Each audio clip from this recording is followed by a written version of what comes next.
नमस्कार। आइए ज्योतिष के विषय में आज चर्चा करेंगे कि राशि ज़्यादा महत्वपूर्ण होती है या लग्न ज़्यादा महत्वपूर्ण होता है। आज का विषय मैं ये जानकारी देने की कोशिश करूँगा कि कोई भी व्यक्ति अपनी राशि को कैसे जल्दी से पहचान सकता है, वो स्वयं से कैसे पता कर सकता है कि उसकी राशि क्या है, और यह भी बताने की कोशिश करूँगा कि उसे अपनी राशि के हिसाब से अपने बारे में जानना चाहिए या लग्न के हिसाब से जानना चाहिए। यही इस वीडियो का मुख्य टॉपिक रहेगा। आइए चर्चा करते हैं। तो ज्योतिष परंपरा में राशि शब्द जो है वो बहुत ही प्रचलित है। आम से साधारण व्यक्ति भी राशि के बारे में जानता है। वो ये जानता है कि मेरी राशि कौन सी है, और वो जब भी ज्योतिष की कहीं चर्चा आती है तो वो राशि को लेकर के ही अपनी जिज्ञासा प्रकट करता है कि मुझे बताया जाए कि मेरी राशि क्या है और मेरे दिन कैसे चल रहे हैं, मेरा समय कैसा चल रहा है, मुझे हानि होगी, लाभ होगा। जितनी भी इन्फॉर्मेशन वो जानना चाहता है वो राशि के माध्यम से जानना चाहता है। पहले ये जान लें हम कि राशि होती क्या है। राशि को पहचानने के लिए सबसे बढ़िया तरीका है कि आप अपना जो जन्म कुंडली होती है, जन्मांक चक्र ऐसे जो बना होता है, उसे आप देख लें।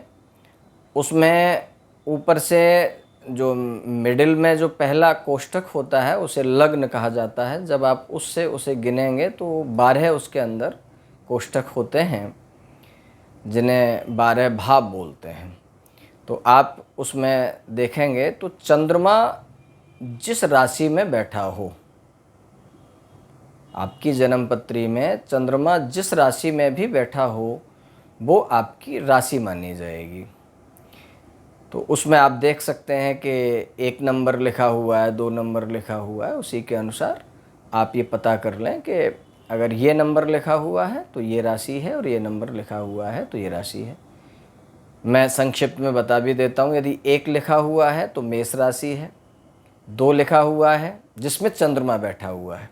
ये आपको ध्यान देना है कि चंद्रमा कौन सी जगह पर बैठा हुआ है और उसमें कौन सा अंक लिखा हुआ है। 2 में अगर चंद्रमा बैठा हुआ है तो वृष राशि है, 3 में बैठा हुआ है तो मिथुन, 4 में कर्क, 5 में सिंह, 6 में कन्या, 7 में तुला, 8 में वृश्चिक, 9 में धनु, और 10 में मकर, 11 में कुंभ और 12 में मीन। इस तरीके से आप पता कर सकते हैं कि आपका वास्तविक जो राशि है वो क्या है। मोस्टली राशि की चर्चा होती है जबकि ज्योतिष में लग्न को बहुत ही प्राधान्यता दी जाती है। जब हम जन्मपत्री देखते हैं किसी की तो उसमें राशि से भी ज़्यादा महत्वपूर्ण लग्न पत्रिका देखी जाती है। तो एक होती है लग्न कुंडली और एक होती है चंद्र कुंडली। अगर किसी के मन के बारे में या उसे चमत्कारिक रूप में ये बताने के लिए कि तुम्हारे साथ अभी ये चल रहा है, अर्थात उनके जो स्वभाव है, जो उसका मनः स्थिति है, उस मनः स्थिति पे यदि आपको प्रकाश डालना है तो तत्काल आप उसकी चंद्र कुंडली देखिए और चंद्रमा को ध्यान में रखते हुए जब आप फलादेश करेंगे तो वो उस पर प्रभाव पड़ जाएगा। आइए चर्चा को आगे बढ़ाते हुए मैं आपको बताने का प्रयास करता हूँ कि चंद्रमा आपके मन का कारक होता है। इंसान को चलाने के लिए 2 ही जो है उसके ऑर्गन सबसे अच्छे काम करते हैं। ऑर्गन तो मैंने कह दिया है, मन को आप पूछने लग जाएंगे तो वो साइंस उसे कहती है कि वो कहीं न पाई जाने वाली चीज़ है, लेकिन हम सब जानते हैं कि मन नाम की कोई चीज़ होती है। उसे आगे चल के भी हम बता देंगे कि क्या किसको मन कहते हैं। चंद्रमा आपके मन को रिप्रेजेंट करता है और व्यक्ति को चलाने के लिए दो ही चीज़ें मुख्य रूप से वर्क करती हैं, एक है मन और दूसरा है मस्तिष्क। यदि किसी व्यक्ति के मन के बारे में आपको जानकारी चाहिए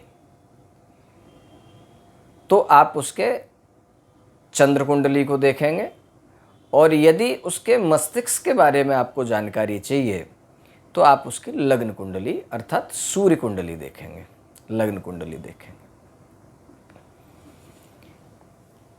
अब चूंकि इस वीडियो में हम सिर्फ चंद्र कुंडली की राशि की ही चर्चा कर रहे हैं तो चंद्रमा की चर्चा कर लेते हैं। मनः एव मनुष्याणाम कारणम बंध मोक्षयोः। भगवान कृष्ण गीता में कहते हैं कि मन ही मनुष्य होने का कारण है, अर्थात मनुष्य शब्द जो है वो मन से मनुष्य का बना। अन्य आप देखेंगे कि मनुष्य को छोड़ दिया जाए तो बाकी जितने भी जीव जंतु होते हैं उनके पास मन नहीं होता। मन न होने के कारण उनके पास कोई भावनाएं भी नहीं होती हैं, इसलिए उन्हें किसी ज़्यादा सुख दुख का अनुभव भी नहीं होता। इसका अभिप्राय माना गया कि सुख दुख को महसूस करने वाला भी मन है, मस्तिष्क सुख दुख का अनुभव नहीं करता। तो चंद्रमा को अर्थात राशि के आधार से हमें सबसे पहले ये देखना पड़ता है कि व्यक्ति का मन कैसा है, किस स्तर का है, कितना स्ट्रॉन्ग है, कितना चंचल है, कितना क्या है। और ये एक बहुत बड़ा साइंस का रूप धारण कर लेता है। इतना सरल नहीं है इसको प्रेडिक्ट करना, लेकिन इतना कठिन भी नहीं है। यदि कोई अध्ययन करे और लगातार सीखता जाए तो कुछ भी असंभव नहीं है। आइए मैं थोड़ा सा आपको सरल उदाहरण से समझाता हूँ। जैसे दूध हमारे यहाँ एक खाने के पदार्थों में मुख्यतः दूध, मान लीजिए दूध ले लिया हमने। अब दूध से कितने सारे जो है पदार्थ बन जाते हैं। दूध को ही कई रूपों में लोग उसे अलग अलग रूप से उसे प्रस्तुत कर देते हैं। आपने उसमें गर्म दूध में कॉफ़ी डाल दी तो वो कॉफ़ी का रूप दूध ने ले लिया।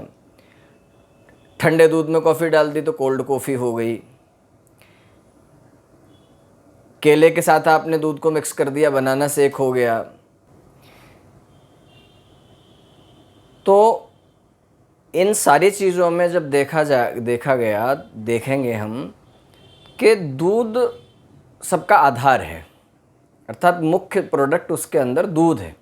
बाकी चीज़ें सब जो है वो अलग अलग डाली गई और उनका टेस्ट, उनके रिजल्ट भी जो है वो चेंज पाए गए। इसी तरीके से जब हम राशि देखते हैं तो उसमें मुख्य भूमिका में चंद्रमा होता है।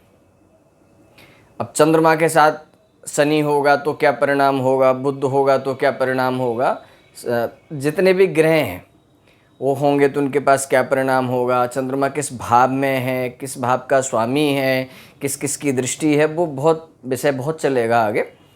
कोशिश करूँगा मैं आपको, जो ज्योतिष सीखना भी चाहते हैं उनके लिए भी ये काफ़ी महत्वपूर्ण वीडियो है, और जो लोग ज्योतिष के जिज्ञासु हैं लेकिन अपने बारे में जानना चाहते हैं उनके लिए भी ये बहुत ही महत्वपूर्ण वीडियो होने वाला है।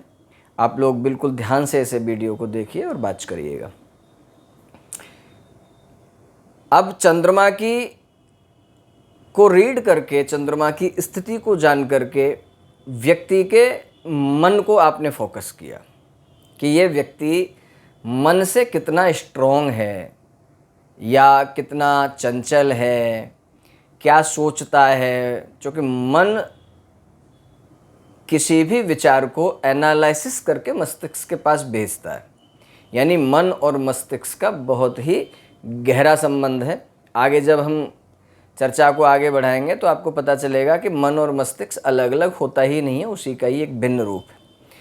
तो मनः एव मनुष्याणाम कारणम बंध मोक्षयोः, इस कहावत को यहाँ ज्योतिष में चरितार्थ रूप से ये कहा जाएगा कि मन, उसका समझ लेना किसी व्यक्ति का कि इसके मन में क्या है, इसका मन कैसा है, ये क्या सोचता है, टेक्निकल है, इमोशनल है, ज़्यादा इमोशनल है या बहुत ज़्यादा प्रैक्टिकल है, ये व्यक्ति के चंद्रमा की स्थिति को देख करके समझा जा सकता है।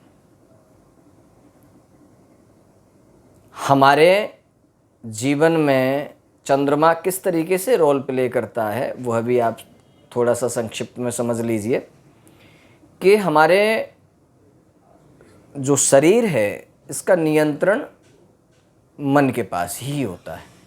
तभी तो आप देखते हैं छोटा बच्चा, उसका किसी चीज़ के लिए बस मन हुआ और उसने तुरंत उसे पकड़ लेना है। वो ये भी विचार नहीं करता ये चीज़ जिसे मैं छू रहा हूँ ये मेरे लिए हानिकारक है। अगर अग्नि भी आप उसके समक्ष रख देंगे तो उसको भी पकड़ लेगा वो। क्यों? क्योंकि उसका अभी मस्तिष्क काम नहीं कर रहा है, सिर्फ मन काम कर रहा है। तो शरीर का कंट्रोल मन के पास होता है, मन का कंट्रोल बुद्धि के पास होता है। अब बुद्धि का ज्ञान लग्न पत्रिका से करते हैं तो ये प्रूफ हो जाता है कि लग्न पत्रिका चंद्र पत्रिका पर से ज़्यादा प्रभावी है। मन पर नियंत्रण बुद्धि करती है, बुद्धि पर भी नियंत्रण आत्मा करती है। और 3 स्तर ये हुए। पहला स्तर शरीर हुआ। बहुत लोगों का आपने देखा होगा उनका शरीर पर नियंत्रण नहीं है। जब मन ने कहा उन्होंने कि हमें ये कुछ खाना है तो खाने चले गए, मन ने कहा कि सो जाओ सो गए। अर्थात मन के अधीन रहने का उनका स्वभाव होता है। कुछ लोगों का लग्न स्ट्रॉन्ग होने से वो मन को भी कंट्रोल कर लेते हैं। मन उनका कुछ कह रहा होता है लेकिन उनकी बुद्धि और विवेक से उसे कहते हैं नहीं ये गलत है और ये सही है। तो वो मन कुछ और चाह रहा होता है और वो कर कुछ और रहे होते हैं। वो कर रहे होते हैं जो उन्हें सही है, राइट है। कई बार देखने में आया है कि व्यक्ति की चंद्र कुंडली भी डिस्टर्ब है और साथ ही साथ लग्न कुंडली भी डिस्टर्ब है।